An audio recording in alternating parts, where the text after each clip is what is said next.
Good morning everyone and welcome to Mrs. Kennett's Kitchen for another exciting recipe. Right, today we're going to make Scottish shortbread. So the equipment that you're going to need is a bowl to mix. You're going to need a sieve. If you don't have a sieve, don't worry. You need a wooden spoon, a plastic spatula, a teaspoon, a rolling pin.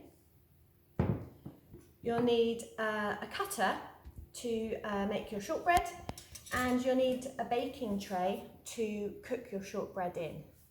Now I've got an electric whisk, but if you don't have an electric whisk to cream the butter and sugar together, then there's nothing wrong with a good old-fashioned wooden spoon and some of your mussels, okay? Right, the ingredients, let's move this over here. The ingredients you're going to need. So 150 grams of flour, 100 grams of butter or margarine, 50 grams of caster sugar or normal white sugar is absolutely fine, a tablespoon of corn flour, and that will make your shortbread lovely and crispy, and I've got some vanilla essence. The first thing we're going to do is grease our baking tray. So you can use a pastry brush and a little bit of the butter that we've got here. If you don't have a pastry brush, quite often I will save a little bit of butter paper and I'll fold it up and put it in the fridge. So I'll just take a tiny bit of the butter and I'll grease my tray. This is going to stop all the shortbread sticking. There we are. And now I can just fold this up and put this back in the fridge for the next time that we use it. Cool. Right, we're going to put the butter into our mixing bowl, and we're going to put the sugar into our mixing bowl, and we're going to cream these together, okay? So I'm going to use my electric whisk, but you can use your wooden spoon and your mussels.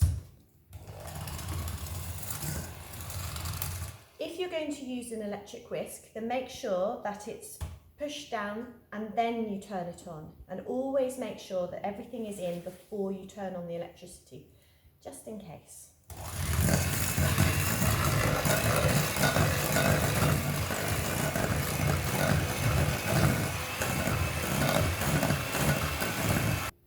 Okay, can you see how creamy the butter and sugar is, okay? How light and fluffy it is. So you will see that as you're whisking it together, as you're creaming it, together, you will see that it changes colour and goes much lighter. Then you know that it's done. Okay, I'm going to add my teaspoon of vanilla essence in. And this is actually vanilla bean paste, but vanilla essence is absolutely brilliant. And I'm going to now sieve my flour and my corn flour. Okay, so that's the corn flour going in. Bit stuck. Use my spoon. Don't want to waste any ingredients. Okay, and that's my flour going in. The reason we're sieving it is to get all the lumps out. So you put your hand and then you bash the sieve against your hand. Okay, and that will get rid of all the lumps, and also it adds air to the mixture. Right, before I use my electric mixer, I'm just going to give this a mix with my spoon, because if I put the electric mixer in and turn it on, it's all going to go poof, and then you'll have to clean it all up.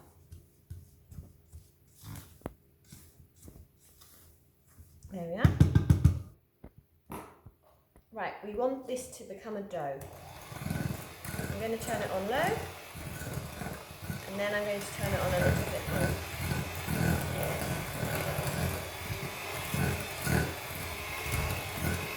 You see it's a little crumbly.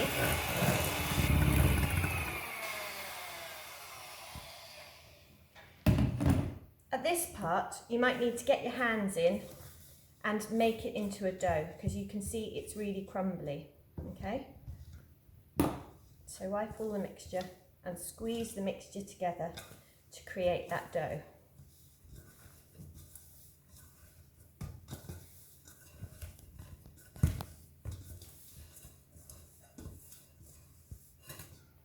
There we are. we're ready to roll out. Right, next we're going to roll out our dough. So at school we've got some flour shakers. At home I haven't, so I'm just going to take a little bit of flour from my pot and just sprinkle it onto the work surface to stop the dough from sticking. And then to make my rolling pin non-stick, I'm going to roll that through the flour. Okay, now we're going to roll out our mixture, moving it round.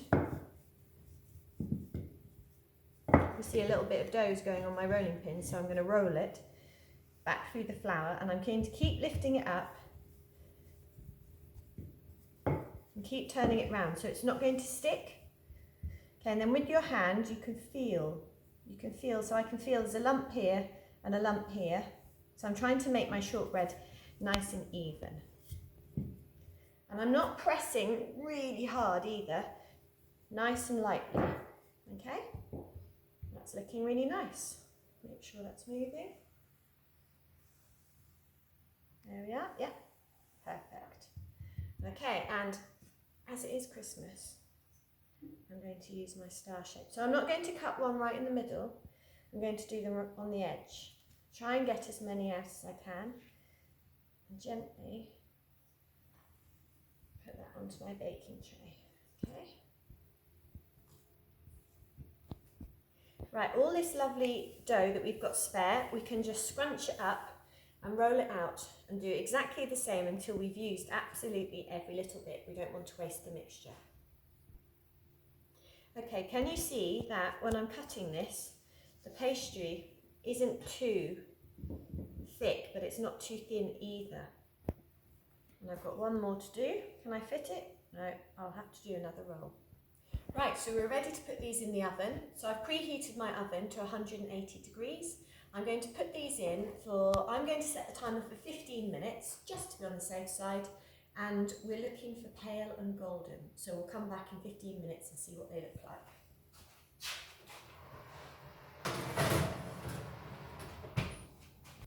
Right, it's been just over 15 minutes, so I think these are ready. Perfect. These are looking really good. So I'm going to put them on my stove top because it's hot. Can you see that there's a lovely little bit of golden, but they're still very pale, so that is absolutely perfect. So I've put them on a cooling rack to cool down, but I don't want to take them out of the tray just yet because they will break. So as they cool, the biscuits harden and go crisp.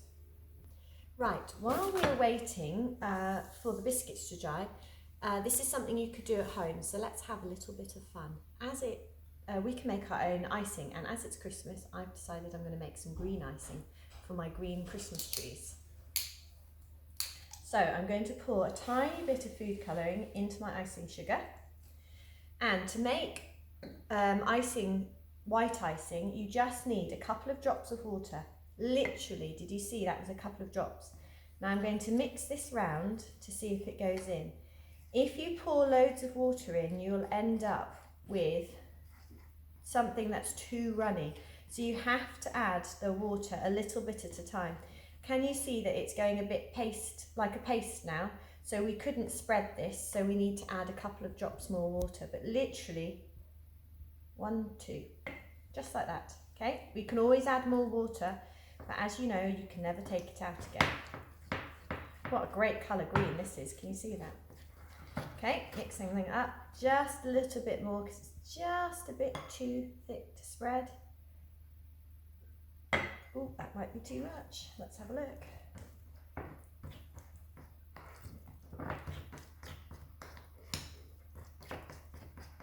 That looks good. Because we're going to drizzle this over the biscuits, and I'll show you how to do that. So can you see? Nice and smooth, so that we can drizzle it. Okay, we'll wait for the biscuits to dry. Right, the biscuits have been sitting here for literally a minute or so, or 2 minutes, so I'm going to very carefully move them onto my cooling rack so that they continue to cool and go cold. Okay, when they're nice and cold, you can put them onto the work surface and give our icing a little bit of a mix. And you're going to take a spoon, hold it away from onto the work surface, and as it drizzles down, you can just run it across.